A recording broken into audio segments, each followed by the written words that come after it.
ज़्यादातर लोग एक तरह से यह मान ही चुके थे कि दुनिया के सबसे अमीर व्यक्ति का ताज अमेरिका के लिए आरक्षित है, लेकिन 27 मई 2021 को यह मिथ टूट गया और इसे तोड़ने का श्रेय जाता है फ्रांस के एक 72 वर्षीय बुजुर्ग को, जिनका नाम है बर्नार्ड अर्नॉल्ट।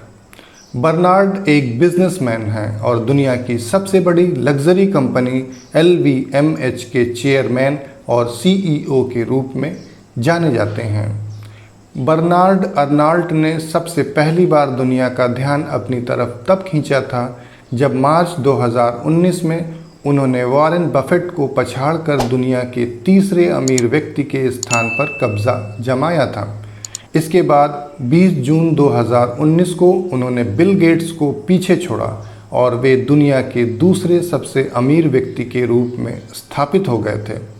लेकिन 72 वर्षीय बर्नार्ड अर्नॉल्ट यहीं पर नहीं रुके। उन्होंने 27 मई 2021 को एक बार फिर लोगों को चौंकाया जब दुनिया के सबसे अमीर व्यक्ति जेफ बेजोस की नेटवर्थ 186 बिलियन डॉलर को पीछे छोड़ते हुए उन्होंने 186.3 बिलियन डॉलर के साथ नंबर 1 का ताज हथिया लिया। आज यानी इस वीडियो की रिकॉर्डिंग डेट 20 जून 2021 तक बर्नार्ड की नेटवर्थ 199 बिलियन डॉलर तक पहुंच चुकी है। ऐसे में सभी के मन में यह सवाल उठ रहा है कि आखिर यह 72 साल के बुजुर्ग बर्नार्ड अर्नॉल्ट कौन हैं और कैसे वे इस मकाम तक पहुँचे हैं। तो आइए शुरू करते हैं बर्नार्ड अर्नॉल्ट की इंटरेस्टिंग बायोग्राफी।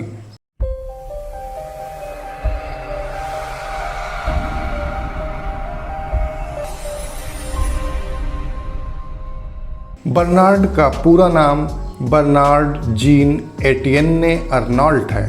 इनका जन्म 5 मार्च 1949 को रॉबेक्स, फ्रांस में हुआ था। बर्नार्ड के पिता जीन लियोन अर्नॉल्ट एक मैन्युफैक्चरर थे और इनकी माता मैरी जोसेफ सेविनल के नाम से जानी जाती हैं। बर्नार्ड की शुरुआती पढ़ाई रॉबेक्स, फ्रांस में हुई। इसके बाद उन्होंने लाइस मैक्सेंस वांडर मर्च यूनिवर्सिटी से ग्रेजुएशन कंप्लीट किया और फिर पेरिस के इकोल पॉलिटेक्निक पल्सेउ से 1971 में इंजीनियरिंग की डिग्री हासिल की। ग्रेजुएशन के बाद बर्नार्ड अपने पिता की सिविल इंजीनियरिंग कंपनी फेरेट सेविनल में काम करने लगे। उन्होंने कंपनी में बदलाव के लिए अपने पिता को कई महत्वपूर्ण सुझाव दिए, जिससे उनकी कंपनी तेज़ी से आगे बढ़ने लगी। 1976 में बर्नार्ड ने अपने पिता को 40 मिलियन फ्रेंच का फ़ायदा कराया। इससे उनके पिता बर्नार्ड की प्रतिभा को पहचान गए और उनके सुझावों पर तेज़ी से काम करने लगे। इसी दौरान बर्नार्ड ने अपने पिता को रियल एस्टेट में हाथ आजमाने का सुझाव दिया। उनके पिता ने बर्नार्ड के इस सुझाव पर अमल किया और इस प्रकार उनकी कंपनी फेरिनल का जन्म हुआ। सन 1981 में फ्रांस में सत्ता परिवर्तन हुआ और वहां पर फ्रेंच सोशलिस्ट सत्ता में आ गए। इस दौरान कुछ ऐसी स्थितियां बनी कि अर्नॉल्ट फैमिली को फ्रांस छोड़कर अमेरिका जाना पड़ा। एक पुरानी कहावत है कि जो कुछ होता है अच्छे के लिए होता है। बर्नार्ड का यह देश निकाला भी उनके लिए एक ऐसा ही अवसर साबित हुआ। एक दिन की बात है, अचानक कुछ ऐसा संयोग बना कि बर्नार्ड को कैब से जाना पड़ा। रास्ता लंबा था, सो वे कैब के ड्राइवर से बात करने लगे। ड्राइवर उनके बात करने के लहजे से पहचान गया। उसने पूछा, सर आप कहीं बाहर से आए हैं क्या? यहाँ के तो नहीं लगते। इस पर बर्नार्ड ने बताया कि वे फ्रांस के रहने वाले हैं। फिर वे बोले, फ्रांस के बारे में कुछ जानते हो? इस पर वह ड्राइवर मुस्कुराया और धीरे से बोला, सॉरी सर, मैं फ्रांस के बारे में ज़्यादा तो नहीं जानता, पर हाँ मैंने क्रिस्टियान डियोर का नाम सुना है। कैब ड्राइवर की यह बात बर्नार्ड अर्नॉल्ट के दिमाग में घर कर गई। सन 1983 में फ्रांस में सत्ता परिवर्तन होने पर अर्नॉल्ट फैमिली फ्रांस वापस लौटी। फ्रांस लौटने के बाद भी बर्नार्ड के मन से ड्राइवर की वह बात नहीं निकली।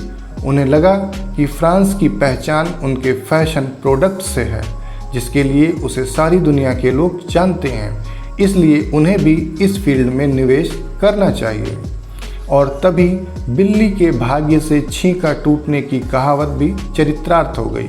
हुआ यूं कि सन 1984 में लगातार घाटे में चल रही फ्रांस की चर्चित कंपनी बाउसैक बिकने के कगार पर जा पहुंची।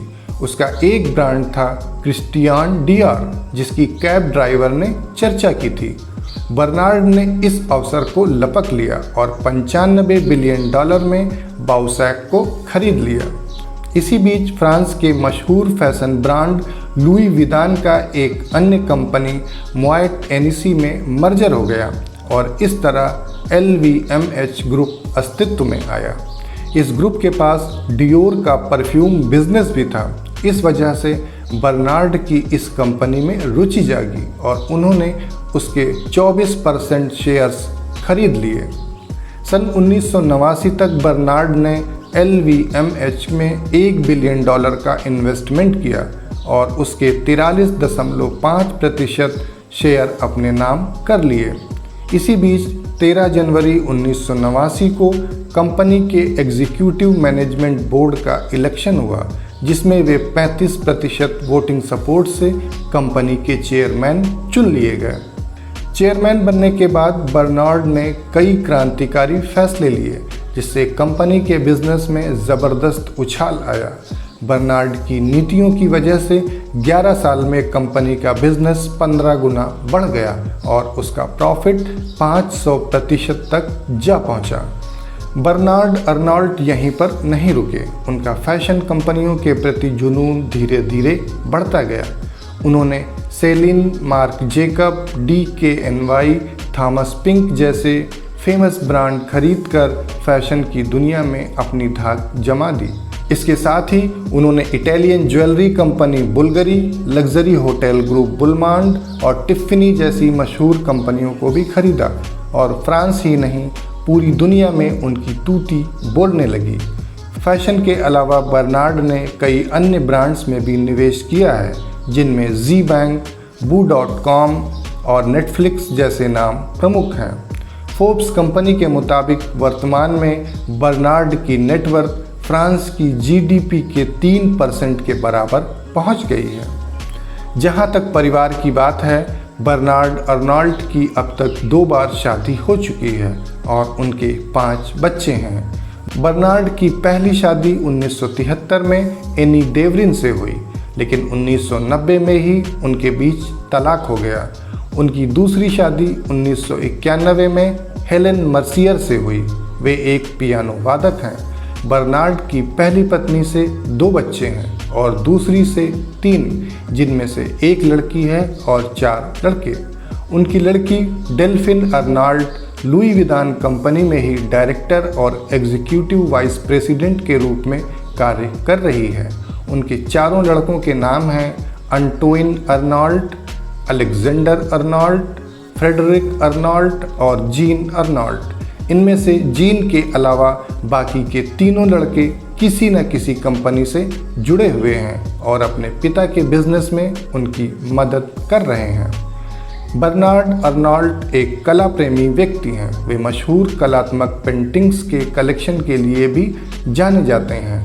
इसके अलावा वे हर साल अपनी कंपनी के बैनर तले यंग फैशन डिज़ाइनर का एक इंटरनेशनल कंपटीशन भी करवाते हैं, जिसके विजेता को कंपनी की तरफ से 1 साल की मेंटोरशिप दी जाती है और उनका अपना डिज़ाइनर लेबल बनाने में मदद की जाती है।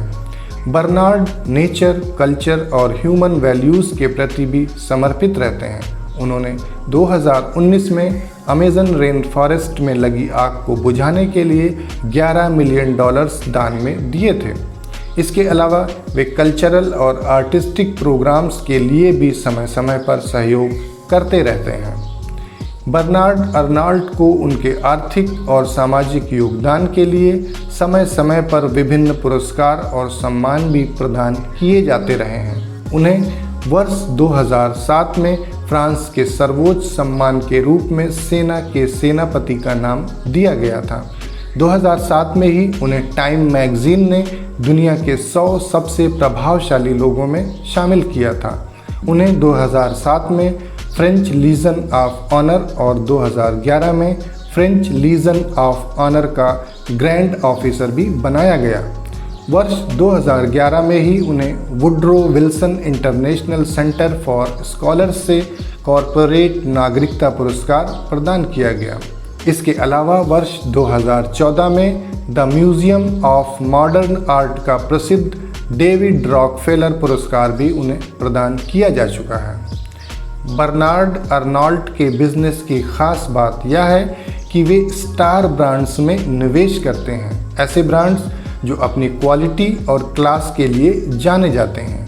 वे अपने ब्रांड्स की क्वालिटी पर बेहद ध्यान देते हैं। इसके लिए वे मशीनों की तुलना में स्किल्ड वर्कर को ज़्यादा महत्व देते हैं।